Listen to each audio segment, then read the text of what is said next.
nel giro di pochi mesi sono stati fatti 2 interventi importanti da parte del governo, su spinta del Parlamento, dei parlamentari veneti in particolare, a sostegno delle scuole paritarie che, come sappiamo, in Veneto per esempio hanno i 2/3 degli alunni delle scuole dell'infanzia, dei bambini delle scuole d'infanzia. Il senatore Giorgio Santini risponde alle accuse del governatore Luca Zaia sulle presunte mancanze del governo nel far fronte ai finanziamenti per le scuole paritarie.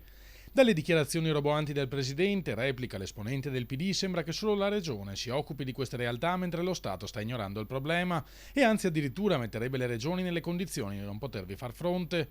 Questa tesi è smentita da fatti oggettivi. 25 milioni in più nel Fondo Nazionale con la legge di stabilità, e questo è importante perché in Veneto ha un grande impatto. Secondo, il fatto che proprio l'altro giorno, approvando una nuova norma sulla scuola, è stato dato un ulteriore stanziamento di 12 milioni aggiuntivi ancora per le scuole paritarie per il sostegno ai bambini disabili. Nessuno dice che il Veneto non abbia fatto la sua parte, puntualizza Santini, ma l'immagine di una regione lasciata sola semplicemente non corrisponde alla realtà.